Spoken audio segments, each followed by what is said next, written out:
कैसे हो जिगर चल लो। तो एक बार फिर से अपन जो जेई मेंस के प्रीवियस ईयर के क्वेश्चन सॉल्व कर रहे हैं, उसी सीरीज में अपन क्या कर रहे हैं बच्चों, इलेक्ट्रोस्टैटिक, कैपेसिटर, करंट, इलेक्ट्रिसिटी, ये जो तीन टॉपिक्स हैं इनके क्वेश्चंस अपन जो पी वाई क्यूज हैं जो जेई मेंस में आ रखे हैं उनके क्वेश्चंस अपन सॉल्व करते हैं। तो आज के इस सीरीज में अपन 20 क्वेश्चंस सॉल्व करने वाले हैं जो इलेक्ट्रोस्टैटिक, करंट, इलेक्ट्रिसिटी और कैपेसिटर में आए हुए हैं। तो एक एक क्वेश्चन आप देखते रहिए, आपकी स्क्रीन पे आपको क्वेश्चन दिख रहे हैं, तो क्वेश्चन देखते रहिए बच्चों और साथ में सॉल्व कीजिए। जो नहीं आए क्वेश्चन उनको देखिए हम कैसे सॉल्व कर रहे हैं। चलिए पहला क्वेश्चन पढ़िए बच्चों, क्या बोला हुआ है कि force between 2 point charges Q1 and Q2 placed in vacuum at distance R apart is F। तो 2 पॉइंट चार्जेस Q1 Q2 हैं जिनके बीच में डिस्टेंस R है, तो उन पे फोर्स F लगता है। तो एक चार्ज Q1 एक Q2, इनके बीच में अगर डिस्टेंस R है तो इन पे फोर्स लगता है। फोर्स कितना लगता है? F। हमें पता है फोर्स का फॉर्मूला होता है 1/4πε0 Q1 Q2 upon R square. ये पहली लाइन से हमने पता लगा लिया।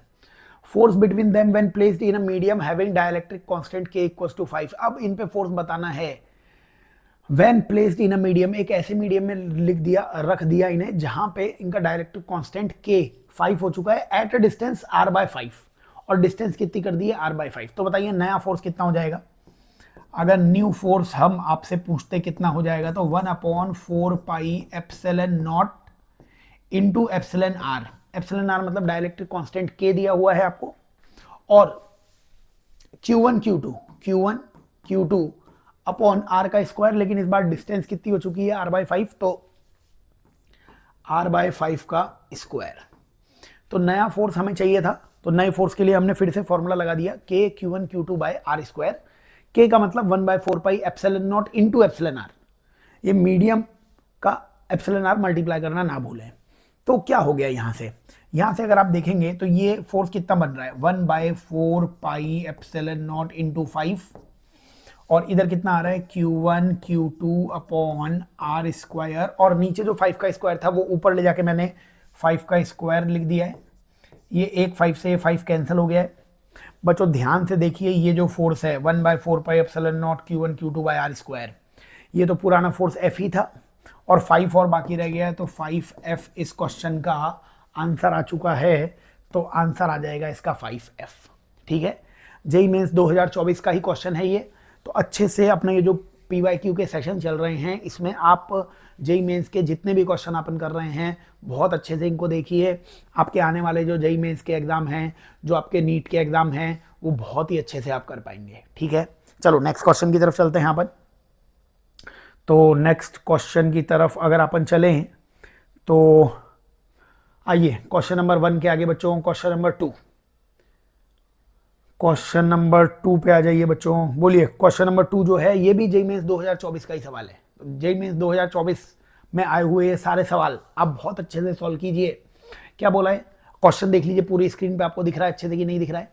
साइड में मैं दिखलाऊंगा आपको, और बाकी तो पूरी स्क्रीन पे आपको क्वेश्चन और ऑप्शंस दिख रहे हैं। वीडियो को पॉज कीजिए और क्वेश्चन सॉल्व करने की कोशिश कीजिए। और फिजिक्स पढ़ो ऐप जो है अपना, जिसमें आपको कंप्लीट फिजिक्स मेरे द्वारा मिल जाएगी, वो जरूर डाउनलोड करें। उसमें आपको कंप्लीट फिजिक्स केवल 2600 रुपये में मिल जाएगी। बताइए क्या बोला हुआ है? Charges Q and 3Q are separated by distance R in air.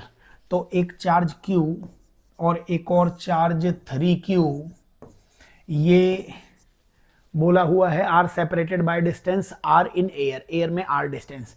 Eight what distance X from charge Q, charge Q से कितनी डिस्टेंस पर the resultant electric field is 0। बच्चों ये एक पॉइंट ले लिया मैंने जिसकी डिस्टेंस Q से कितनी दे रखी है? X। इस डिस्टेंस पे इलेक्ट्रिक फील्ड 0 करना है, ये X है, तो ये डिस्टेंस R-X होनी पड़ेगी क्योंकि टोटल डिस्टेंस दे रखी थी अपने को। ठीक है, बताइए प्लस चार्जेस के कारण इलेक्ट्रिक फील्ड किधर आएगा? तो ये इस Q के कारण इलेक्ट्रिक फील्ड, इसको अगर मैं फर्स्ट चार्ज बोलता हूं तो इसके कारण इलेक्ट्रिक फील्ड आउटवर्ड्स आएगा E1, है ना। Q चार्ज के कारण इलेक्ट्रिक फील्ड बाहर की तरफ आएगा। 3Q के कारण भी इलेक्ट्रिक फील्ड बाहर की तरफ आ जाएगा, उसको बोल दिया मैंने E2। उस सेकंड चार्ज के कारण इलेक्ट्रिक फील्ड प्लस चार्ज के कारण इलेक्ट्रिक फील्ड आउटवर्ड्स आ जाएगा।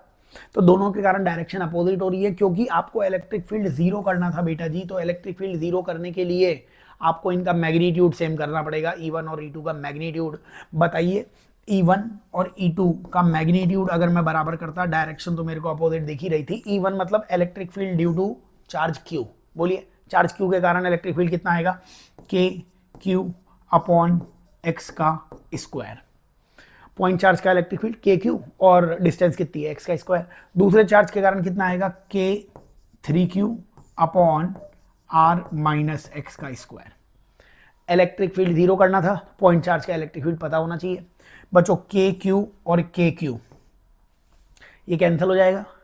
अगर दोनों तरफ आप स्क्वायर रूट निकाल लें, दोनों तरफ अगर अपन स्क्वायर रूट निकाल लेते तो बताइए यहाँ पे स्क्वायर रूट निकालते तो कितना बाकी रह जाता, ये आपको 1/x स्क्वायर, इसका रूट अगर मैं निकालता तो कितना बाकी रह जाता, एक तरफ 1/x root 3/r minus x.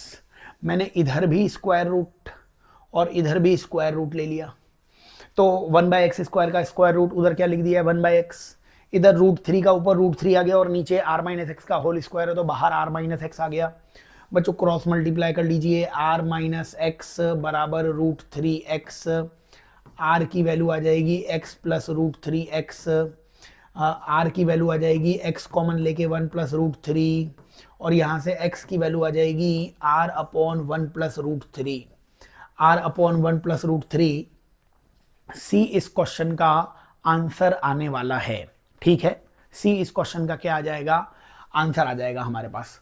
बाकी नीट 2024 का ही सवाल है तो इंपॉर्टेंट प्रोफाइल बन गया कि भाई पॉइंट चार्जेस के कारण इलेक्ट्रिक फील्ड, वो आप जरूर सॉल्व कर लें। बाकी इस क्वेश्चन को आप ओरली भी सॉल्व कर सकते थे, वो कोई बात नहीं थी। आप इस क्वेश्चन को ओरली भी सॉल्व कर सकते थे अगर आपको डायरेक्टली फॉर्मूला याद होता तो। 2 पॉइंट चार्जेस के लिए तो हम पॉइंट्स याद कराते हैं बच्चों को कि ये 2 पॉइंट्स चार्जेस जो दिख रहे थे आपको, अगर Q और 3Q थे तो आप ऐसा भी सोच सकते थे कि भाई एक पॉइंट चार्ज Q है और दूसरा पॉइंट चार्ज 3Q है, इनके बीच की डिस्टेंस कितनी है r। तो डायरेक्टली हमने तो फॉर्मूले बताए हुए थे बच्चों को कि अगर Q से आपको डिस्टेंस चाहिए तो फॉर्मूला होता था √Q1 upon √Q1 plus √Q2 into इनके बीच की डिस्टेंस। तो अगर आपको Q1 से उस पॉइंट की डिस्टेंस चाहिए थी जिस पॉइंट पर इलेक्ट्रिक फील्ड जीरो होता है, तो Q1 से डिस्टेंस कितनी आती, √Q1 upon √Q1 plus √Q2 into R. Same nature है तो प्लस लगाया है, अपोजिट नेचर होता तो माइनस आ जाता, ठीक है। सेम नेचर ऑफ चार्जेस हैं तो इलेक्ट्रिक फील्ड इनके बीच में आता और अगर अपोजिट नेचर ऑफ चार्जेस होते तो इनके बाहर आता। अभी क्योंकि सेम नेचर है, इनके बीच में ही कहीं ना कहीं आने वाला है। और Q से अगर आपको डिस्टेंस चाहिए Q से, तो डिस्टेंस आ जाएगी √Q upon √Q plus √3Q into R. ये सारे Q कैंसिल होके शायद आंसर डायरेक्टली भी आ जाएगा 1 अपॉन 1 प्लस √3 और इंटू आर, ठीक है। तो डायरेक्टली भी आंसर आ सकता है, कोई बड़ी बात नहीं है, चाहे तो आप डेरिवेशन भी कर सकते हैं। आगे बढ़ते हैं, नेक्स्ट क्वेश्चन की तरफ चलते हैं अपन। तो इसमें अगर अपन थर्ड क्वेश्चन की तरफ चले बच्चों, बताइए जेईई मेंस के PYQs में नेक्स्ट क्वेश्चन जो दिख रहा है, नेक्स्ट क्वेश्चन बच्चों जेईई मेंस 2023 का आ गया है। ये क्वेश्चन आ चुका है जेईई मेंस 2023 का। बताइए जेईई मेंस 2023 के इस सवाल में क्वेश्चन ने बोल रखा है कि electric field due to short dipole at a large distance R from the centre on the equatorial plane varies as distance. तो एक डायपोल है, डायपोल के इक्वेटोरियल प्लेन कौन सा होगा, इक्वेटोरियल प्लेन जो इसके परपेंडिकुलर होगा, वहां पे इलेक्ट्रिक फील्ड बच्चों हमें याद होना चाहिए। अगर डायपोल P है तो इक्वेटर की जो लाइन होती है वहां पे इलेक्ट्रिक फील्ड डायपोल की अपोजिट डायरेक्शन में होता है और KP/r³ होता है। अगर ये याद है तो आंसर आ चुका है 1/r³। प्रोपोर्शनल निकालना था कि इलेक्ट्रिक फील्ड किसके प्रोपोर्शनल होगा, तो इलेक्ट्रिक फील्ड प्रोपोर्शनल आ जाएगा हमारे पास 1/r³ के। तो स्ट्रेट फॉरवर्ड क्वेश्चंस जो क्लास लेक्चर्स में मिलते हैं आपको, वो सब जेईई मेंस में आए हुए हैं। आगे बढ़े अपन, चलिए नेक्स्ट क्वेश्चन की तरफ चलते हैं अपन। क्वेश्चन नंबर 4 की तरफ आ गए अपन। अगला सवाल बताइए, नेक्स्ट क्वेश्चन की तरफ चलते हैं अपन। ऊपर लिखा हुआ है डाउनलोड फिजिक्स पढ़ो ऐप, फिजिक्स पढ़ो ऐप डाउनलोड करें, एंड्रॉइड पर, आईफोन पर, लैपटॉप पर, सब जगह चलेगा ये ऐप, ठीक है क्या। बताइए जरा फोर्थ क्वेश्चन बताइए, अगेन जेई मेंस 2023 का क्वेश्चन है। क्या बोला हुआ है? If two charges Q1 and Q2 are separated by distance D, two charges Q1 and Q2, two charges Q1 and Q2 are separated by distance D, तो two charges are separated by distance D, placed in a medium of dielectric constant K। अब इनको एक medium में रख दिया जिसका dielectric constant K दिया हुआ है। What will be the equivalent distance between the charges in air for the same electrostatic force. अब ये बताओ कि ये D डिस्टेंस पे रखे गए हैं किसी मीडियम में जिसका डाइलेक्ट्रिक कांस्टेंट कितना है? K है। हमें क्या बतानी है? Equivalent distance between charges in air. अब एयर में कितनी डिस्टेंस पे रखें? तो मान लेते हैं यही पॉइंट चार्जेस हैं Q1 और Q2, और इनके बीच की डिस्टेंस मैं कुछ मान लेता हूं DA मतलब डिस्टेंस इन एयर। तो एयर में कितनी डिस्टेंस पे रखें कि इन दोनों में फोर्स क्या हो जाए? सेम। तो दोनों के फोर्स को सेम कर लो। मतलब कुल मिला के करना क्या है, यहां पे मैं साइड में कैलकुलेशन कर देता हूं, फोर्स मीडियम में और फोर्स एयर में सेम करना है अपने को। अच्छा, मीडियम में फोर्स कितना लिखोगे भाई? 1/4 pi epsilon naught into epsilon R की वैल्यू K, और Q1 Q2 अपॉन D का स्क्वायर, क्योंकि वहां पे डिस्टेंस कितनी दे रखी थी? D दे रखी थी। अच्छा, फोर्स इन एयर क्या लिखोगे? Force in air 1/4 pi epsilon not, और Q1 Q2 by distance in air DA का स्क्वायर, DA का स्क्वायर। ये सॉल्व करना है अपने को। बताओ, ये 1/4 pi epsilon not, 1/4 pi epsilon not cancel, Q1 Q2 cancel. बच्चों अगर दोनों तरफ मैं स्क्वायर रूट ले लूं, इधर भी स्क्वायर रूट ले लूं, इधर भी स्क्वायर रूट ले लूं, तो 1/D√K। ये K तो रूट में रह गया, D स्क्वायर का D बाहर आ गया, और 1 डिस्टेंस इन एयर, क्योंकि रूट है तो बाहर आ जाएगा। तो यहां से डिस्टेंस इन एयर क्या D√K दिख रहा है? क्या D√K? क्या फोर्थ क्वेश्चन का आंसर आ जाएगा क्या हमारे पास? और बहुत ही स्टैंडर्ड सा रिजल्ट है ये, हम कॉपी में बताते भी हैं आप लोगों को, और नहीं याद है तो डेरिवेशन तुम्हें बताया हुआ है, ठीक है ना।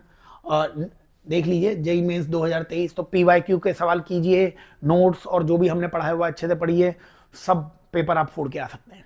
आगे चलते हैं, नेक्स्ट क्वेश्चन की तरफ चलते हैं अपन। बोलिए, अगर क्वेश्चन नंबर 5 की बात करें अपन, बोलिए, 5th क्वेश्चन पे आ गए हैं अपन। क्वेश्चन नंबर 5 देखिए क्या बोला हुआ है कि C1 and C2 are two hollow concentric cubes. दो क्यूब्स हैं, charges 2Q and 3Q respectively. तो आपको क्यूब्स दिख रहे होंगे, ठीक है ना। एक क्यूब छोटा क्यूब है, उसके अंदर चार्ज 2Q दिख रहा है, बड़े क्यूब के अंदर 3Q दिख रहा है respectively as shown. Ratio of flux through C1 and C2, C1 and C2 के थ्रू फ्लक्स चाहिए। क्या फ्लक्स का formula charge enclosed upon epsilon naught होता है क्या? तो फ्लक्स C1 से और फ्लक्स C2 से ये कैलकुलेट करते हम। तो बताइए, C1 जो इनर है, इनर जो आपको क्यूब दिख रहा है, इस क्यूब के अंदर चार्ज कितना है? 2Q, तो 2Q upon epsilon not upon flux किसका? बड़े क्यूब का। अब बड़े क्यूब के अंदर कितना चार्ज है? बड़े क्यूब के अंदर चार्ज 5Q लिखना है भाई, क्योंकि ये जो बड़ा क्यूब होगा, बड़ा क्यूब, बड़े क्यूब के अंदर 3Q भी है, और छोटा क्यूब भी तो बड़े क्यूब के अंदर ही है। तो बड़े क्यूब के अंदर टोटल चार्ज कितना मानना पड़ेगा तुम्हें? 5Q मानना पड़ेगा। 3Q प्लस 2Q, सारे का सारा चार्ज कहां पे है? बड़े क्यूब के अंदर ही है। तो कोई सिली मिस्टेक अगर नहीं करोगे तो क्वेश्चन बहुत ही आसानी से 2/5 यानी C इस क्वेश्चन का आंसर आ जाएगा, ठीक है। तो बहुत अच्छी तरीके से क्वेश्चंस को देख लो। क्वेश्चन तुमको स्क्रीन पर बहुत अच्छे से दिख रहे होंगे, चारों ऑप्शंस दिख रहे होंगे। वीडियो को पॉज करके पहले खुद से सॉल्व करो, नहीं सॉल्व हो पाए तो हमें बताइए कि भाई इस तरीके से सॉल्व करना है, ठीक है क्या। चलिए नेक्स्ट क्वेश्चन की तरफ चलते हैं अपन। जरा अगले क्वेश्चन की तरफ अगर अपन चले हैं तो ये आ गया हमारे पास नेक्स्ट क्वेश्चन। बोलिए, अगला सवाल 6 नंबर का क्वेश्चन आ चुका है बेटा जी। 6 नंबर का क्वेश्चन आप लोगों की स्क्रीन पे आ चुका है। अगेन जेईई मेंस 2024, तो बहुत ही लेटेस्ट से क्वेश्चंस हैं, आप इनको सॉल्व कीजिए कि यार ये क्वेश्चंस कैसे कैसे सॉल्व हो सकते हैं। क्या बोला हुआ है, इलेक्ट्रिक फील्ड इज गिवन, तो इलेक्ट्रिक फील्ड गिवन है, इलेक्ट्रिक फील्ड कितना गिवन है, electric field 6 i plus 5j plus 3k cap, ये इलेक्ट्रिक फील्ड गिवन है। The electric flux through the surface of area, area vector दे रखा है 30i cap, 30i cap का area vector दे रखा है, वाई जेड प्लेन में वेक्टर दे ही रखा है इन्होंने। तो अब अपने को क्या निकालना है, the electric flux through surface area. Flux का फॉर्मूला क्या, E डॉट ए आप इस्तेमाल कर सकते थे, डॉट प्रोडक्ट आप करेंगे, I के नंबर को I के नंबर से 6 इंटू 30 क्या 180 आ जाएगा, 180 यानी C इस क्वेश्चन का आंसर आ जाएगा। तो बहुत ही आसान से क्वेश्चंस हैं, थोड़े से भी कंसेप्ट्स आपके हैं तो आप यकीन मानिए ये सब क्वेश्चंस आप कर लेंगे। ठीक है, आगे बढ़ते हैं, नेक्स्ट क्वेश्चन की तरफ चलते हैं अपन। बताइए ज़रा, हम क्वेश्चन नंबर 6 के आगे चलते हैं, क्वेश्चन नंबर 7 पे आ गए हम।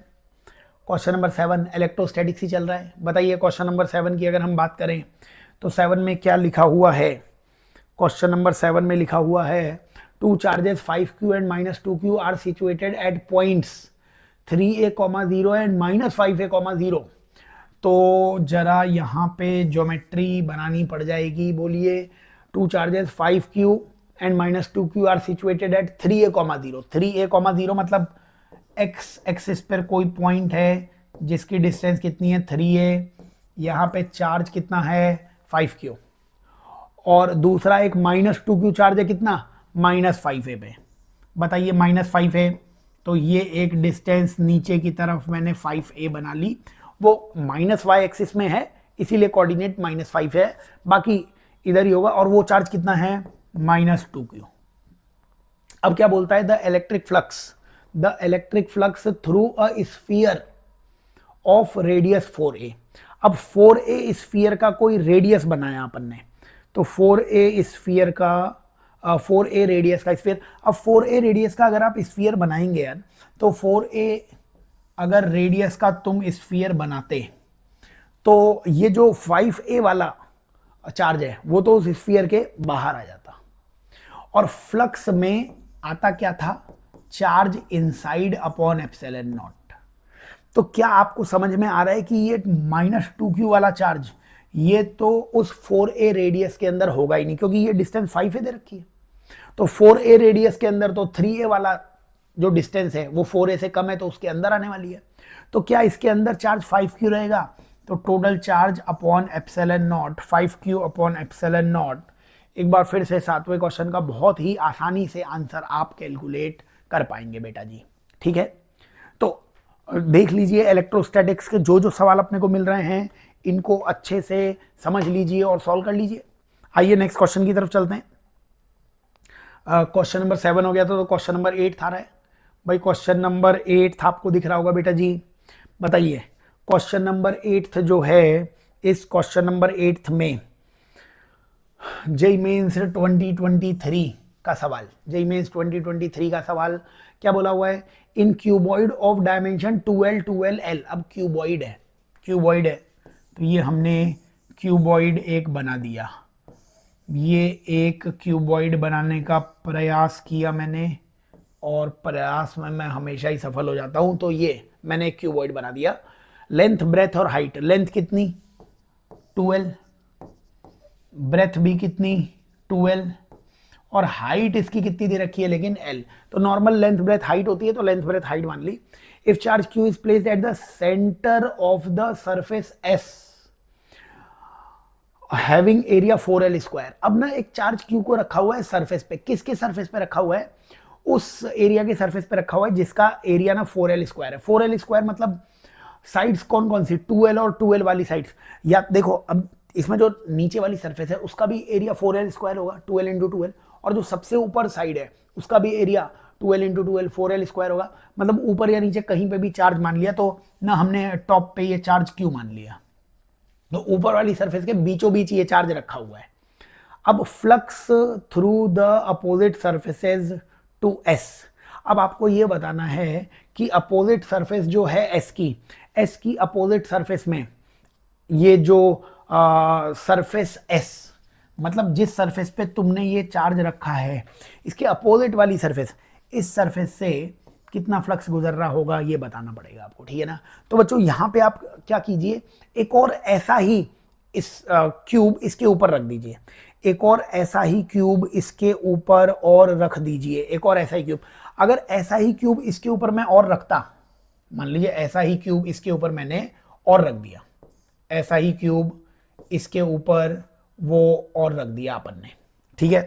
तो अगर ऐसा ही क्यूब इसके ऊपर और रख दे अपन, तो आप सिमिट्री से देखेंगे, ऐसा ही क्यूब इसके ऊपर मैंने और रख दिया, ये देखिए अब मैंने ऐसा ही क्यूब इसके ऊपर और रख दिया, तो जब इसके ऊपर एक और क्यूब रखोगे तो क्या दोनों क्यूब्स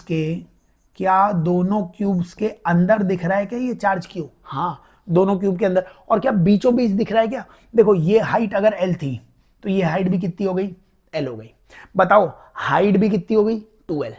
और लेंथ और ब्रेथ तो पहले कितनी थी? 2l और 2l। तो क्या आपको समझ में आ गया? क्या हमें क्या दिया हुआ था? क्यूबॉइड। क्यूबॉइड को हमने क्या बना दिया? क्यूब बना दिया। क्यूब बना दिया। तो अब बताओ क्या इस क्यूब के बिल्कुल सेंटर पे ये चार्ज दिख रहा है क्या? हाँ, सेंटर पर दिख रहा है। देखो पूरी साइड 2l के बीचों बीच, और बाकी दोनों 2l के तो बीचों बीच पहले ही पड़ा हुआ था। क्या ये चार्ज क्यूब के बीचों बीच है? अगर चार्ज क्यूब के बीचों बीच है तो हर एक सरफेस पे वो सेम फ्लक्स पास होना चाहिए। इसलिए हर एक फ्लक्स मतलब हर एक सरफेस का फ्लक्स Q/6ε0 हो जाना चाहिए था। डिस्टेंस एग्जैक्टली सेम बना दी हमने जब ऐसा ही क्यूबॉइड इसके ऊपर रखा तो हमें एक क्यूब मिला, उस क्यूब की साइड कितनी थी? 2l थी। क्या ये चार्ज क्यू आपको सेंटर पे दिख रहा है? हाँ, अगर ये चार्ज क्यू आपको सेंटर पे दिख रहा है तो यार 6 सरफेसेस होती थी ना क्यूब की, 6 सरफेसेस। तो यहाँ पे फिर बोल देता हूँ मैं, ये मैंने कोई भी एक क्यूब ले लिया और इस सवाल को मैंने एनसीईआरटी का सवाल बना दिया बिल्कुल आसानी से कि सेंटर पे एक चार्ज क्यू है। अब सेंटर पे चार्ज क्यू है तो फ्लक्स आ जाएगा Q/ε0। ये तो टोटल फ्लक्स आ गया। ये टोटल फ्लक्स वो हर एक सरफेस में इक्वली डिवाइड होगा क्योंकि चार्ज सेंटर पे है, सेंटर पे चार्ज होगा, इसीलिए सबसे सेम फील्ड लाइन हर सरफेस को कट करेंगी।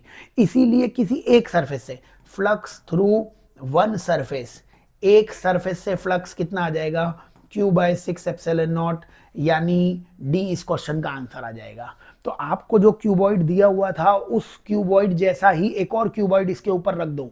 जब एक और क्यूबॉइड इसके ऊपर रखोगे तो ये क्या बन जाएगा? क्यूब, जिसकी साइड कितनी है? 2l।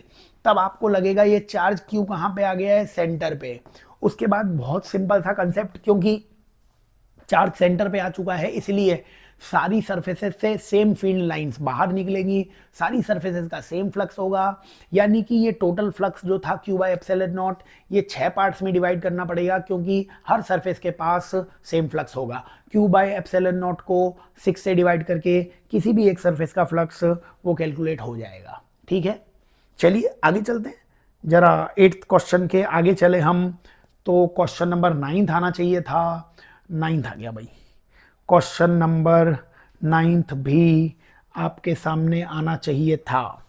तो ये क्वेश्चन नंबर 9 आप देख लीजिए, इसके ऑप्शंस भी आप देख लीजिए। ये मैंने वापस से एक बार ये राइटिंग के ऑप्शंस ले आऊं मैं। चलिए बताइए क्या बोला हुआ है? The electrostatic potential due to electric dipole at distance R varies as. कब पूछा है? जेई मेंस 2024 में पूछा है। क्या कर रहे हैं जेई मेंस वाले? बताइए। इलेक्ट्रिक पोटेंशियल क्या K P cos theta by R square पता है क्या आपको? ये भैया इलेक्ट्रिक पोटेंशियल का फॉर्मूला होता है किसी भी पॉइंट पे, एक्सिस पर, इक्वेटर पर, किसी भी पॉइंट पर। क्या यहां से आपको दिख नहीं रहा v और आर स्क्वायर इनवर्सली प्रोपोर्शनल हैं? यानी कि 9th क्वेश्चन का आंसर भी आ जाएगा हमारे पास।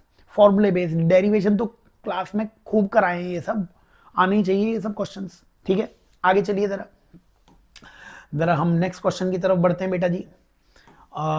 बताइए अगले क्वेश्चन में, जरा 10th क्वेश्चन में आइए, बोलिए। अगेन 10th क्वेश्चन की अगर मैं बात करूं तो 10th क्वेश्चन जेई मेंस 2024 में आया हुआ है। फिर से क्या बोला हुआ है? क्वेश्चन पढ़ लो, मैं हट जाता हूं। पीपीटी ऐसे बनाई है हमने कि मैं साइड में आ जाऊं तो तुम्हें पूरा दिख जाए क्वेश्चन। दिख रहा है क्या? मेरी सुंदर शक्ल भी दिखेगी और प्लस क्वेश्चन तो दिख ही रहा है तुम्हें। बताओ क्या बोला हुआ है, इलेक्ट्रिक चार्ज 10 की पावर -6 माइक्रोकूलम, चार्ज है 10 की power -6 microcoulomb, is placed at origin. तो एक चार्ज 0,0 क्यू चार्ज हमने 0,0 पे मान लिया, X Y coordinate system. P and Q are situated at √3, √3। एक पॉइंट P है जो √3, √3 पे है। पॉइंट P वो कहाँ पे है, √3, √3। और एक पॉइंट Q है वो कहाँ पे है, √6, 0। एक पॉइंट Q है वो कहाँ है, √6, 0। द पोटेंशियल डिफरेंस, अब इनके बीच का पोटेंशियल डिफरेंस बच्चों, ये पॉइंट चार्ज क्यों दिया हुआ है। अगर ये पॉइंट चार्ज क्यों दिया हुआ है तो आप मेरे को ये बताइए, अगर ये पॉइंट चार्ज क्यों है तो फिर पॉइंट चार्ज के कारण पोटेंशियल होगा कितना।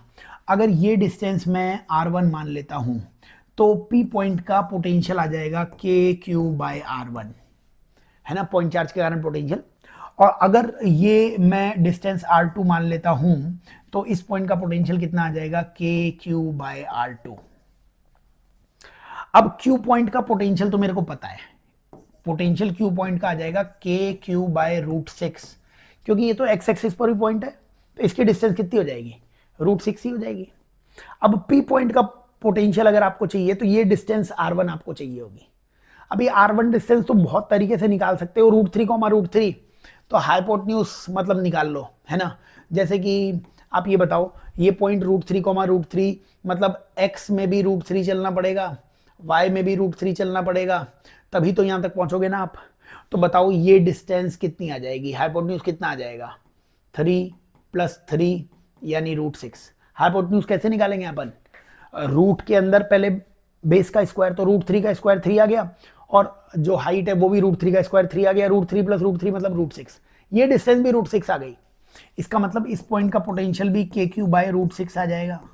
भाई P पॉइंट का पोटेंशियल भी KQ/√6 है, Q पॉइंट का पोटेंशियल भी KQ/√6 है, तो फिर पोटेंशियल डिफरेंस यहां पे ज्ञान के बराबर हो जाएगा, तुम्हारे दुश्मन के ज्ञान के बराबर 0।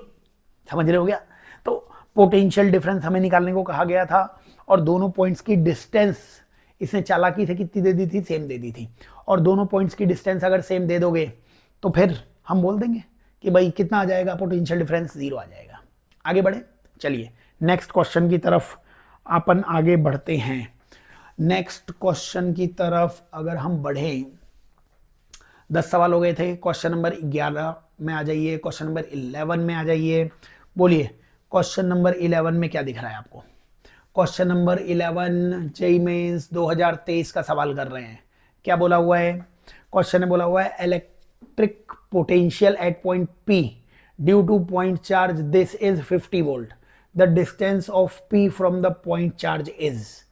इतने आसान सवाल, यकीन मानिए कि आपको जेईई मेंस के क्वेश्चंस करके कॉन्फिडेंस आ जाएगा कि यार जेईई मेंस या नीट, इसमें मेरा सिलेक्शन कोई रोक नहीं सकता है। क्या बोला हुआ है, electric potential at point P due two point charge. Point charge के कारण पोटेंशियल अभी अभी बताया था KQ/R होता है, जिसकी वैल्यू क्वेश्चन ने 50 वोल्ट दे रखी है। तो पॉइंट चार्ज के कारण पोटेंशियल दिया हुआ है, K की वैल्यू दी हुई है 9 × 10 की पावर 9, 9 × 10 की पावर 9। चार्ज Q कितना दिया हुआ है, 5 × 10 की पावर -9। डिस्टेंस R तुम्हें कैलकुलेट करनी है, और ये वैल्यू ही तुम्हें कितनी दे रखी थी, 50 दे रखी थी। इस 5 से ये 5 कैंसिल हो जाता, ये 10 की पावर 9 से 10 की पावर -9 ये कैंसिल हो जाता, वो R उधर चला जाता, ये 10 नीचे आ जाता, R की वैल्यू 0.9 मीटर ये आ जाती। 0.9 मीटर जैसा कुछ भी नहीं दिख रहा है, ठीक है क्या, 0.9 मीटर नहीं दिख रहा है, 100 से मल्टीप्लाई कर दो, 90 सेंटीमीटर इसका आंसर आ जाएगा हमारे पास, ठीक है क्या। इसे 100 से मल्टीप्लाई करके 90 सेंटीमीटर आंसर आ जाएगा। तो क्वेश्चन बहुत ही आसानी से तुम सॉल्व कर पाओगे, बस कंसेप्ट वो बिल्कुल अच्छे से बना लो, सॉल्व करते चलो चीजें। अगले सवाल की तरफ चले, क्वेश्चन नंबर 12 की तरफ आ जाए। चलिए क्वेश्चन नंबर 12 की तरफ आ गए हम। बोलिए क्वेश्चन नंबर 12 में क्या बोला हुआ है कि गैल्वेनोमीटर, अब देखिए इलेक्ट्रोस्टैटिक्स और जो करंट इलेक्ट्रिसिटी है उनके सवाल, ये पहले 20 सवाल लाया हूं मैं, तो अभी तक इलेक्ट्रोस्टैटिक्स के सवाल हो गए। बेसिकली एनसीईआरटी के चैप्टर 1 चैप्टर 2 के सवाल करवाए मैंने। चैप्टर 1 में इलेक्ट्रिक फील्ड वगैरह था और चैप्टर 2 में ये जो पोटेंशियल वगैरह था वो। तो चैप्टर वाइज मैं सवाल बता रहा हूँ एनसीईआरटी के चैप्टर वाइज। अब करंट इलेक्ट्रिसिटी के सवाल आ चुके हैं। बताओ क्या बोला हुआ है, the galvanometer G of 2 ohm resistance is connected. तो गैल्वेनोमीटर जो है ना, गैल्वेनोमीटर 2 ओम का कनेक्टेड है। The ratio of charge stored in C1 and C2, C1 C2 में चार्ज स्टोर बनाना है। अब मेरे को ये बताओ, कुछ बोला हुआ नहीं है ना कैपेसिटर में, तो कुछ नहीं बोला होता है तो हम कैपेसिटर को स्टडी स्टेट में मानते हैं। कुछ नहीं बोला हुआ है तो कैपेसिटर को किस में मानेंगे, स्टडी स्टेट में। स्टडी स्टेट का मतलब होता था कि कैपेसिटर फुल्ली चार्ज है। कैपेसिटर फुल्ली चार्ज है तो कैपेसिटर को कैसा मानने वाले हैं आप, कैपेसिटर को टूटा हुआ मानने वाले हैं आप। तो ये बताइए कि इन जैसे पॉइंट्स की मार्किंग कर लीजिए आप, ताकि ये बहुत ही आसानी से हम इसका डिस्कशन कर पाएँ। ये मैंने एक पॉइंट ए मान लिया, ये पॉइंट मैंने ए मान लिया, ये पॉइंट मैंने बी मान लिया, ये पॉइंट मैंने सी मान लिया, ये पॉइंट मैंने डी मान लिया। ठीक है क्या? अब बताइए जो करंट आएगा, करंट यहां से आया होगा आई, करंट यहां से आया होगा आई, करंट इधर चला गया होगा बच्चों। करंट इधर क्यों चला गया होगा, क्योंकि फाइनली तो C1 टूट चुका है।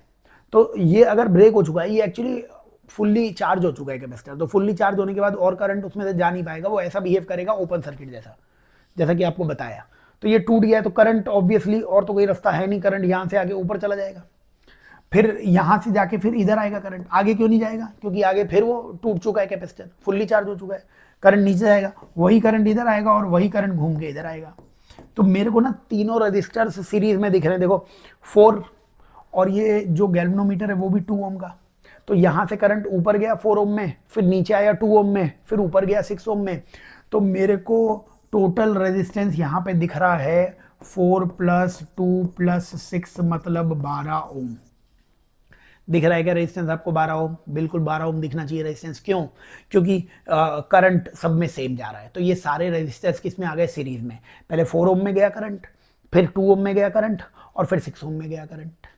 तो इन सबको अगर आप ऐड करेंगे तो टोटल रेजिस्टेंस 12 आ जाएगा। बताओ अगर मैं V = IR लगाऊं तो क्या करंट की वैल्यू भी निकाल लूंगा क्या? टोटल V कितना है, 6, टोटल करंट कितना है पता नहीं, टोटल रेजिस्टेंस कितना है 12, I की वैल्यू 1/2 एम्पियर, यानी इस सर्किट में कितना करंट फ्लो कर रहा होगा, 1/2 एम्पियर के बराबर का। अब तुम्हें क्या पूछा है, ratio of charge in C1। बच्चों चार्ज C × V बोल सकते हो क्या? चार्ज C × V बोल सकते हो। अब बताओ पहला कैपेसिटर किन बिंदुओं के बीच में, A और C के बीच में। तो पहला कैपेसिटर अगर A और C के बीच में है, पहला कैपेसिटर A और C के बीच में है, तो अगर चार्ज 1 का चाहिए तो C भी 1 का, और पोटेंशियल डिफरेंस भी 1 वाले का। लेकिन पोटेंशियल डिफरेंस किस किस बिंदु का लेना पड़ेगा तुम्हें, A और C का लेना पड़ेगा। अब A और C का पोटेंशियल डिफरेंस कैसे लिख सकते हो, C1 को तो C1 लिख देना, और पोटेंशियल डिफरेंस V की वैल्यू IR लिख देना। तो I × रेजिस्टेंस A और C के बीच का, अरे Q की वैल्यू CV लगा दो, V की वैल्यू IR लिख दो, C1 कितना है, C1 की वैल्यू 4 लिख दो। तो 4 माइक्रो में है, 4 लिख देते हैं क्योंकि वो भी 6 माइक्रो में है। तो 4 करंट I की वैल्यू तुमने 1/2 निकाल रखी है। बोलो A और C के बीच में टोटल रेजिस्टेंस, A और C के बीच में टोटल रेजिस्टेंस 4 ये और 2 ये, यानी 6। A और C के बीच में टोटल रेजिस्टेंस, तो यहां से कितना आ जाएगा, 4 6 24/2, यानी Q1 की वैल्यू आ जाएगी 12 माइक्रो कूलम।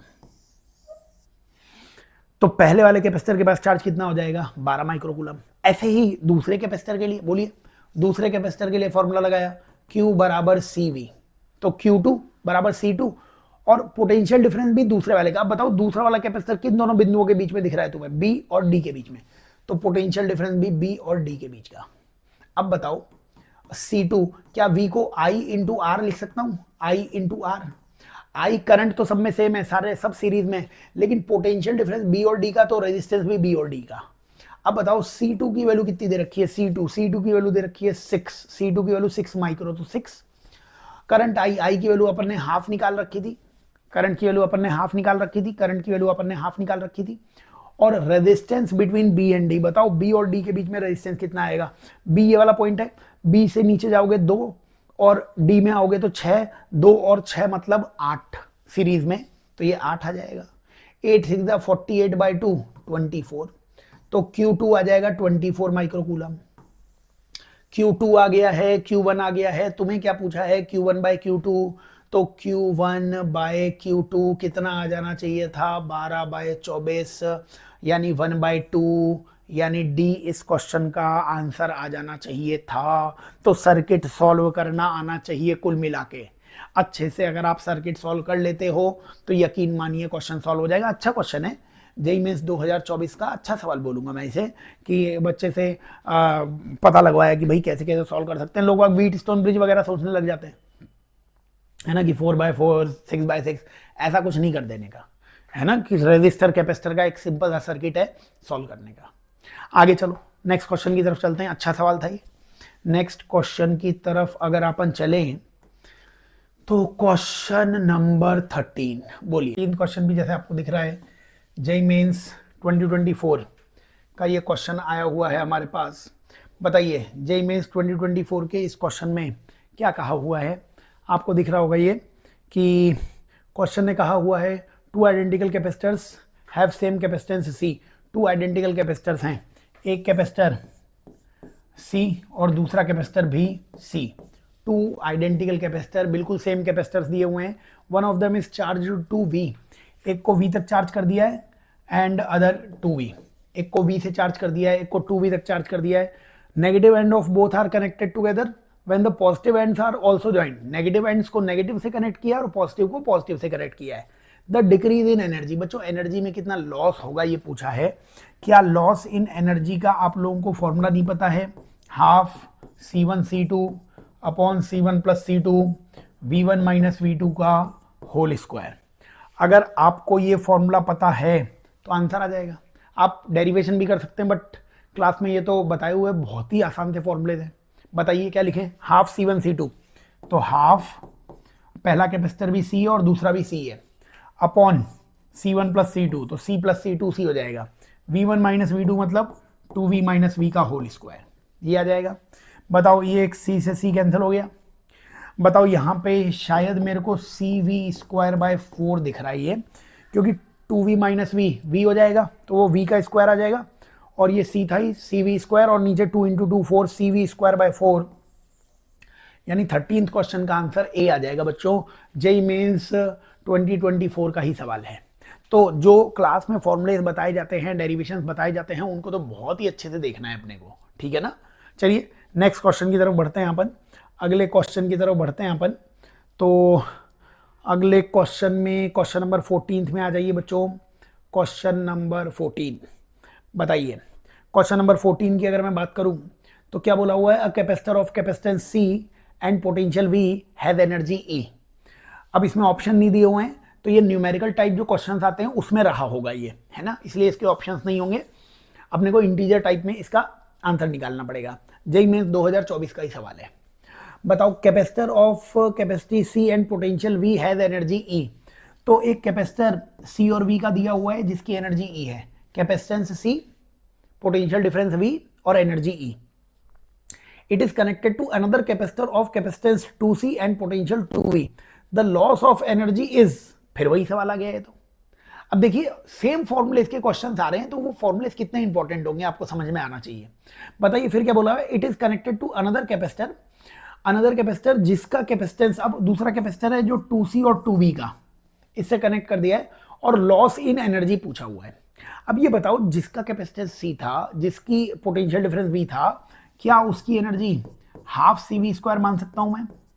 तो एक तो E की टर्म्स में मेरे को आंसर चाहिए कि लॉस इन एनर्जी XE/3 है, तो ना एनर्जी E का फॉर्मूला मैंने हाफ CV² लिख दिया। जहां तक लॉस इन एनर्जी की बात है, बताइए लॉस इन एनर्जी का फॉर्मूला था half C1 C2 upon half C1 C2। तो C1 कितना है C, C2 कितना है 2C, तो half C1 multiply by C2 upon C1 plus C2, तो C और 2C को ऐड करके 3C, और V1 माइनस V2 तो 2V माइनस V का whole square. 2v minus V का होल स्क्वायर। ये हमारे पास लॉस इन एनर्जी का फॉर्मूला बन जाएगा। क्या आ रहा है बेटा जी इससे आंसर, ये 2 से एक 2 कैंसिल, ये c से ये c कैंसिल, तो ये c/3 तो बाहर दिख रहा है और अंदर 2v माइनस वी का स्क्वायर यानी cv²/3 दिख रहा है भाई, cv²/3 ये आंसर दिख रहा है cv²/3। क्या cv² की जगह 2e लिख सकते हो? cv² की जगह 2e, क्या तुम cv² की जगह 2v लिख सकते थे, है ना? तो cv² की जगह 2e लिख दिया मैंने, तो 2e/3 आंसर आ रहा है, 2e/3। क्वेश्चन ने बोला है आंसर xe/3 है, क्वेश्चन ने बोला है आंसर xe/3 है, तो क्या तुम्हें दिख रहा है e/3 से e/3 हटा के x की वैल्यू 2, तो x की वैल्यू इस 14th नंबर के क्वेश्चन में 2 आ जानी चाहिए। मैं फिर से साइड में हो जाता हूं, क्या पूरा क्वेश्चन आंसर विजिबल है आपको? इतनी अच्छी स्लाइड्स तैयार की हैं आपके लिए, तो ज़्यादा से ज़्यादा इस चैनल को भैया सब्सक्राइब करें, कमेंट करें और अपने दोस्तों को बताएं जिनको भी फिजिक्स में समस्या हो रही है। फिजिक्स पढ़ो ऐप है अपना, तो उसमें कंप्लीट फिजिक्स 2600 रुपये में मिलने वाली है। शानदार फिजिक्स तुम्हें पढ़ाऊंगा, सब समझ में आ जाएगा। ठीक है, चलिए नेक्स्ट क्वेश्चन की तरफ बढ़ते हैं। यहाँ पर जरा अगले क्वेश्चन में क्वेश्चन नंबर 15 पे आ जाते हैं अपन। चलिए क्वेश्चन नंबर 15 पे आ गए। यहाँ पर क्वेश्चन नंबर 15 भी आप लोगों को दिख ही रहा होगा पूरी स्क्रीन पे। फिर से जेईई मेंस 2023 का सवाल, एक बार फिर से जेईई मेंस 2023 का सवाल है ये। पढ़िए क्या बोला हुआ है। Parallel plate capacitor of capacitance 2f is charge to potential v। तो कैपेसिटेंस 2 फैरेड दिया हुआ है, इसको v तक चार्ज कर दिया। The energy stored in capacitor is E1। Energy store कितनी हो गई? E1।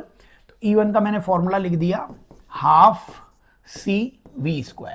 हाफ cv², c की वैल्यू 2 फैरेड है तो 2 की जगह 2 लिख दिया, हाफ cv² फॉर्मूला इस्तेमाल कर लिया, यानी E1 की वैल्यू v², E1 की वैल्यू v² दे रखी है। आगे, the capacitor is now connected to another uncharged identical capacitor in parallel combination. अब कैपेसिटर को एक दूसरे कैपेसिटर से कनेक्ट कर दिया है, तो energy stored in the combination E2 हो गई है। ये बताइए दूसरे अनचार्ज कैपेसिटर से अगर इसे कनेक्ट किया गया है, तो ये एक कैपेसिटर था जिसका कैपेसिटेंस 2 फैरेड था, एक दूसरा कैपेसिटर भी है जिसका कैपेसिटेंस भी 2 फैरेड है। बच्चों अब इन दोनों को कनेक्ट कर दिया है, तो क्या इनका कॉमन पोटेंशियल निकाल सकते हो क्या आप? हाँ, कॉमन पोटेंशियल कितना होता? C1V1 plus C2V2 upon C1 plus C2। Common potential का फॉर्मूला C1V1, पहला कैपेसिटेंस 2 का, उसका पोटेंशियल डिफरेंस V का। ठीक है, तो C1V1 2V, C2V2 2 into 0 upon C1 plus C2 4। तो बताइए क्या ये यहाँ से 2V/4 या ये V/2 आ रहा है क्या? तो कॉमन पोटेंशियल मतलब इन दोनों का पोटेंशियल, लास्ट में इसका भी पोटेंशियल ड्रॉप कितना हो गया है? V/2, इसका भी पोटेंशियल ड्रॉप कितना हो गया है? V/2। अब एनर्जी कितनी आ जाएगी? E2। कितनी आ गई वो एनर्जी? E2। दोनों की एनर्जी लिख दो, हाफ cv², हाफ c की वैल्यू 2 और v की वैल्यू v/2 का स्क्वायर। देखो ये पहले कैपेसिटर की एनर्जी लिखी है, हाफ, c की वैल्यू 2 और v की वैल्यू v/2 का स्क्वायर। दूसरे की भी एनर्जी यही होगी, तो इसको 2 से मल्टीप्लाई कर दिया दोनों की एनर्जी। तो बताओ ये 2 से 2 कैंसिल हो गया है।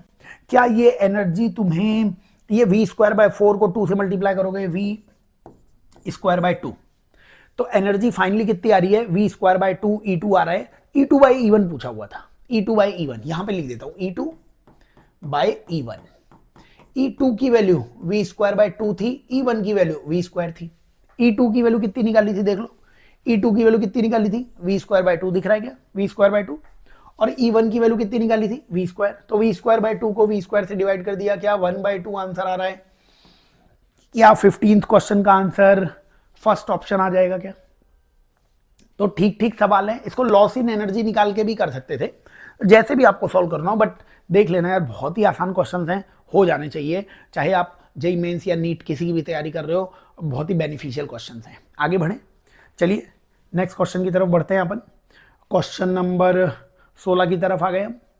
तो कैपेसिटर, इलेक्ट्रोस्टैटिक्स, करंट, इलेक्ट्रिसिटी, इन सब की प्रैक्टिस कर लीजिए। ये मेरे को सवाल दिखाई दे रहा है जेईई मेंस 2024 का, और वो भी करंट इलेक्ट्रिसिटी का सवाल दिखाई पड़ रहा है। ठीक है, क्या क्या बोला हुआ है? Potential divider circuit is given, the output voltage V0। देखिए V0 चाहिए हमें। V0 क्या है? इन दोनों पॉइंट्स के बीच का पोटेंशियल डिफरेंस है। ये बताओ मेरे को कि अगर इन सब का पोटेंशियल डिफरेंस चाहिए मेरे को, तो पहले तो ये बताओ ये 100 100 100 और 100 और 100 ये 500 हो गए क्या? ये सीरीज में कितना इक्विवेलेंट आ गया इनका? 500 ओम। ठीक है क्या? ये 500 ओम आ गया। ये बताइए ये कितना दिया हुआ है? ये 3.3 किलो ओम दिया हुआ है। 3.3 किलो मतलब ये दिया हुआ है आपको 3300 ओम। 3300 ओम। बताओ ये 3300 और ये 100 और ये 100 मतलब 200 और 3300 इनको जोड़ोगे तो ये कितना हो जाएगा? ये हो जाएगा 3500। तो सब सीरीज में ये, क्योंकि यहां से जो करंट आएगा वो सीरीज में जाएगा।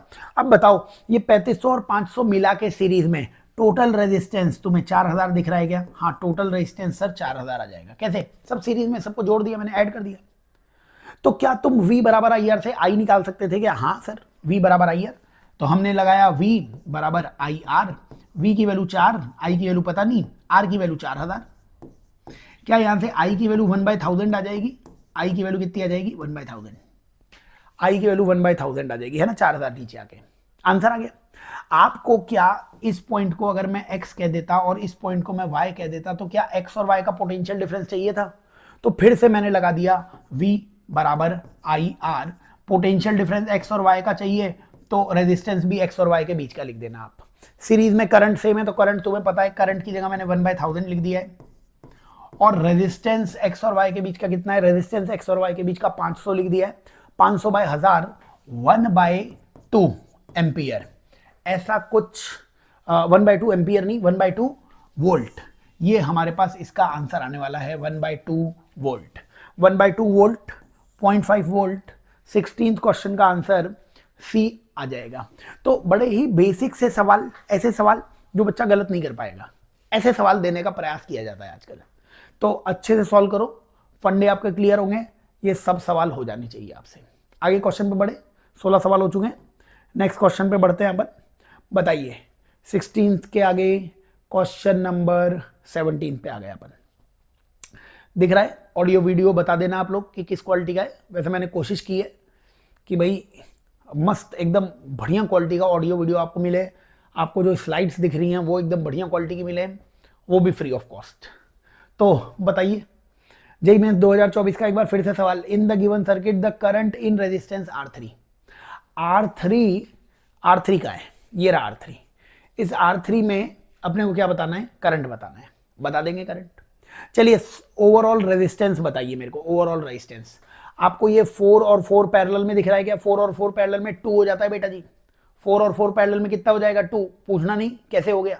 1/R1 + 1/R2, 1/4 + 1/4, 1/2 रेसिप्रोकल करोगे 2। तो 4 और 4 पैरेलल में कितना हो गया? 2। ये 2, ये 2, 2 और 2 4, 4 और 1 5। तो टोटल रेजिस्टेंस आपको 5 ओम समझ में आना चाहिए। नहीं आया 5 ओम समझ में? ये रेजिस्टेंस कितना है? 2 ओम। इन दोनों के कॉम्बिनेशन से क्या बन गया? 2 ओम। तो ये 2 और 2 सीरीज में 4, 4 और 1 5 ओम टोटल रेजिस्टेंस समझ में आ जाना चाहिए। ऐसी कैलकुलेशन मेंटली किया करो। जो कैलकुलेशन मेंटली कर लोगे ना उसमें सिली मिस्टेक नहीं होगी। या तो तुमसे मेंटली होएगा ही नहीं है, अब मेंटली हुआ ही नहीं तब तो करो ही। और मेंटली कोई चीज हो रही है ना तो यकीन मानो उसमें सिली मिस्टेक नहीं होगी। चलिए रेजिस्टेंस आ गया तो V बराबर आई आर लगाओ। V बराबर आई आर, तो V कितना दिया हुआ है? 10 वोल्ट।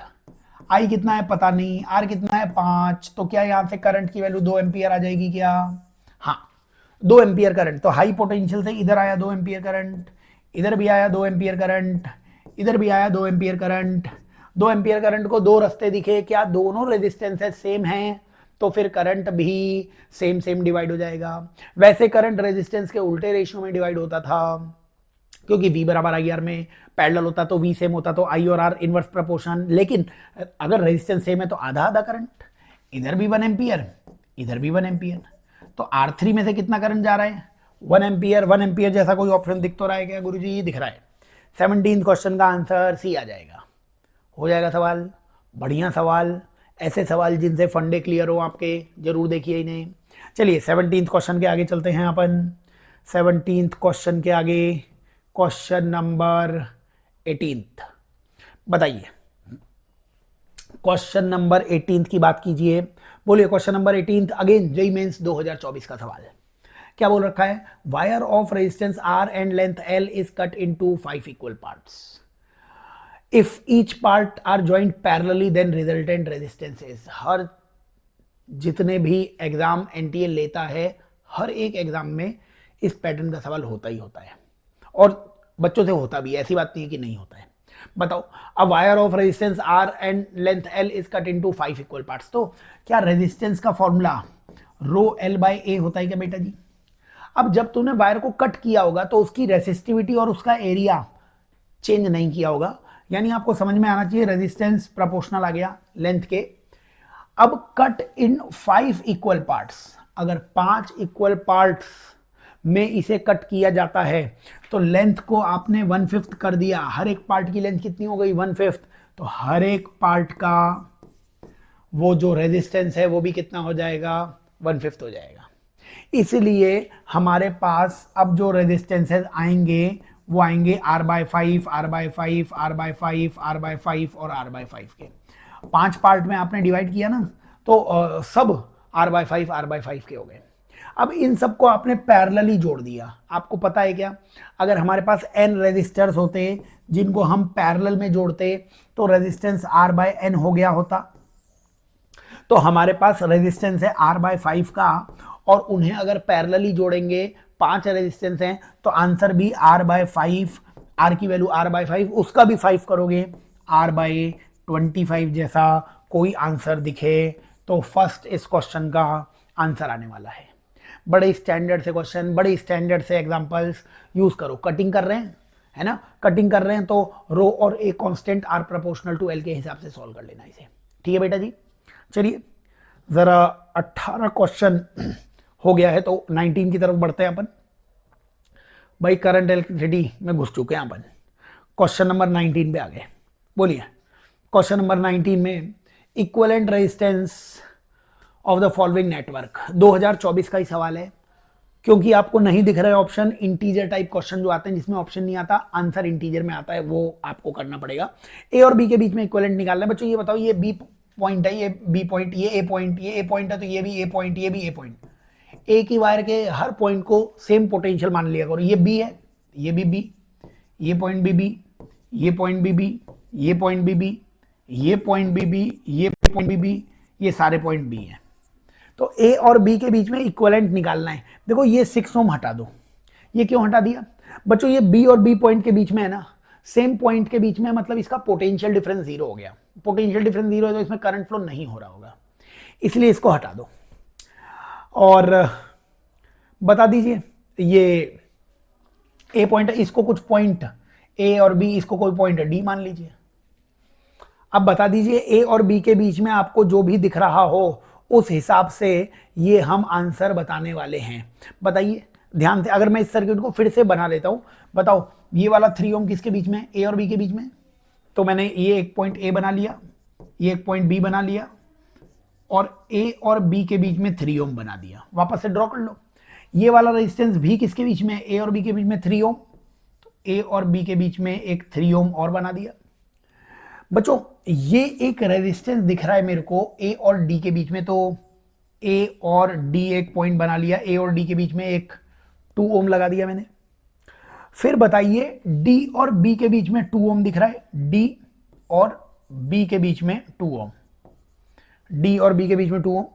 और ध्यान से देखिए जरा आप, ये रेजिस्टेंस भी किसके बीच में है? डी और बी के बीच में। तो डी, ये डी और बी के बीच में एक और रेजिस्टेंस 2 ओम और है। ये हमने वापस से बना दिए डी और बी। अब बताओ क्या ये वही बी पॉइंट है? ये वही बी पॉइंट है? बताओ ध्यान से, ये 2 और ये 2 पैरेलल में दिख रहे हैं कि नहीं दिख रहे हैं? दिख रहे हैं। ये बिंदु लगाओ मेथड कहते हैं इसे हम, या सेम पोटेंशियल का मेथड कहते हैं हम इसे, इक्वी पोटेंशियल पॉइंट्स का मेथड कहते हैं। वो बिंदु जिनके पोटेंशियल सेम है, आप उनको क्या कीजिए, एक ही जगह पे बना दीजिए, उससे आंसर आ जाएगा। बताओ ये 2 ओम और ये 2 ओम, मैं थोड़ा सा कलर चेंज कर लेता हूं ताकि आप लोगों को और अच्छे से बता पाऊं। बताइए जरा, ये 2 और ये 2, ये दोनों 2 और 2 पैरेलल में, क्योंकि बी और डी के बीच में है, तो फिर 2 और 2 पैरेलल में 1 हो जाएंगे। तो मैं यहां पे इन दोनों को हटा रहा हूं और यहां पे एक 1 बना रहा हूं। इसको हटा के 2 और 2 को हटा के इन दोनों के बीच में मैंने एक ही रेजिस्टर जोड़ दिया जो कितने का है 1 ओम का। अब ध्यान से देख के बताओ ये वाला 2 और ये वाला 1 सीरीज में है कि नहीं है? है सीरीज में, क्योंकि जो करंट इस 2 से आएगा वही इस 3 से जाएगा। ये 2 और 1 मिलके 3 बना देंगे कि नहीं बना देंगे? 3 बना देंगे। तो इन दोनों को हटा रहा हूं मैं और यहां पे एक 3 जोड़ने वाला हूं। इन दोनों के बीच में मैंने एक 3 ओम का रेजिस्टेंस जोड़ दिया है। अब ध्यान से देख के बताओ ये तीनों पैरेलल में दिख रहे हैं कि नहीं दिख रहे हैं? ये ऊपर वाले सारे पॉइंट, ये ए, ये ए, ये ए, ये नीचे वाले सारे पॉइंट बी, ये भी 3 ओम ए और बी के बीच में, ये भी 3 ओम ए और बी के बीच में, ये भी 3 ओम ए और बी के बीच में। तो क्योंकि ये ए बी के बीच में आर रेजिस्टेंस हो और मतलब हर एक का रेजिस्टेंस आर हो और ऐसे एन रेजिस्टेंस हो पैरेलल में, तो आर बाय एन आंसर आता था। यहाँ पे 3 रेजिस्टेंस है, हर एक रेजिस्टर की वैल्यू कितनी थी 3 ओम और ऐसे 3 रेजिस्टर थे, यानी आंसर 1 ओम। 1 ओम आंसर इंटीजर टाइप क्वेश्चन में 19 क्वेश्चन का आंसर 1 आ चुका है। ठीक है, आओ इस डिस्कशन का हम एक लास्ट सवाल और करते हैं। तो करंट, इलेक्ट्रिसिटी, कैपेसिटर और इलेक्ट्रोस्टैटिक्स के जेईई मेंस के जो सवाल आए हुए हैं उनके 20 सवालों का डिस्कशन ये चल रहा था। बताइए, ये भी इंटीजर टाइप क्वेश्चन दिख रहा है मेरे को, इसीलिए इसमें भी ऑप्शन नहीं है। क्या बोला हुआ है क्वेश्चन में? 2 resistances of 100 ohm and 200 ohm are connected in series with battery of 4 volt. तो 2 रेजिस्टेंसेज 100 ओम और 200 ओम के 2 resistances are connected with a battery of 4 volt, 4 volt की बैटरी इन सीरीज में। तो सीरीज में हमने 200 ओम और 100 ओम को जोड़ दिया है ना। अब voltmeter is use to measure voltage across 100 ohm. 100 ohm का वोल्टेज मेजर करने के लिए वोल्ट मीटर कैसे लगाते हैं बेटा? वोल्ट मीटर को लगाना पड़ेगा तुम्हें पैरेलल वोल्ट मीटर लगाया, रीडिंग 1 वोल्ट की आई, मतलब कि 1 वोल्ट पोटेंशियल डिफरेंस मेजर हो गया, 1 वोल्ट पोटेंशियल डिफरेंस मेजर हो गया। अब पूछता है रेजिस्टेंस ऑफ वोल्ट मीटर का रेजिस्टेंस कितना रहा होगा, ये तुम्हें बताना है। चलिए ये बताइए मेरे को कि अगर ये 4 वोल्ट की टोटल बैटरी थी, ये 1 वोल्ट ड्रॉप है, तो ये ड्रॉप कितना रहा होगा? 3 वोल्ट का ड्रॉप इधर रहा होगा 3 वोल्ट का ड्रॉप इधर। अब बताइए अगर 3 वोल्ट का इधर ड्रॉप है तो करंट लिख दो। करंट का फॉर्मूला ना V by R, V equal to I R से आई की वैल्यू V बाय आर आएगी। बताओ मेरे को इस 200 ओम में कितना करंट जा रहा होगा? इसमें करंट जा रहा होगा V बाय आर। V मतलब कितना? 3 अपॉन आर मतलब 200, इतना करंट जा रहा होगा। चलिए ये बताइए इस 100 ओम में कितना करंट जा रहा होगा? वही V बाय आर, V 1 है तो 1 बाय 100, अरे जा रहा होगा ना करंट 1 बाय 100। तो बताओ फिर यहां पे कितना करंट I आना चाहिए? देखो किरचॉफ्स लॉ के हिसाब से I प्लस 1 बाय 100 को 3 बाय 200 होना पड़ेगा। देखो ऊपर से करंट I मान लिया मैंने, नीचे से करंट 1 बाय 100 आ रहा है, दोनों को मिलके ही तो किरचॉफ्स लॉ के हिसाब से 3 बाय 200 बनाना पड़ेगा। सही बात है। तो I की वैल्यू यहां से कितनी आ जाएगी? 3 बाय 200 माइनस 1 बाय 100। अगर मैं एलसीएम यहां से 200 ले लूं बेटा जी, तो ऊपर शायद मेरे पास 1 ही बच जाएगा, क्योंकि एलसीएम 200 लूंगा तो 3 माइनस 2 1 बाय 200। तो यहां से कितना करंट आ रहा होगा? यहां से करंट आ रहा होगा 1 बाय 200 का करंट। तो अगर इसमें से करंट 1 बाय 200 का आ रहा है तो वोल्ट मीटर के लिए V बराबर आई आर लगा दो। इस वोल्ट मीटर के लिए V बराबर आई आर वो आप लगा दीजिए, V बराबर आई आर। वोल्ट मीटर का वोल्टेज 1, I की वैल्यू 1 बाय 200 और R की वैल्यू निकालनी है। क्या R की वैल्यू 200 ओम आ जाएगी। तो फिर वोल्ट मीटर का रेजिस्टेंस कितना रहा होगा? 200 ओम के बराबर। ठीक है बच्चों, तो ये 20 सवाल electrostatics, capacitor, current, electricity, NCERT के पहले 3 जो टॉपिक हैं 12th के, उनके 20 जेईई मेंस के क्वेश्चन आपको कराए हुए हैं। अच्छे से देखिए, ऐसी सीरीज हम और भी बनाते रहेंगे। आप हमसे जुड़ते रहिए, ये चैनल को सब्सक्राइब कीजिए। फिजिक्स पढ़ो ऐप जो है वो इंस्टॉल करना ना भूलें। मात्र 2600 में ऐसी फिजिक्स आपने नहीं पढ़ी होगी जो आपको मिलेगी। जेईई मेंस और नीट के लिए ज़रूरत से ज़्यादा फायदेमंद फिजिक्स मिलने वाली है आपको। ठीक है, best of luck for your future बेटा जी।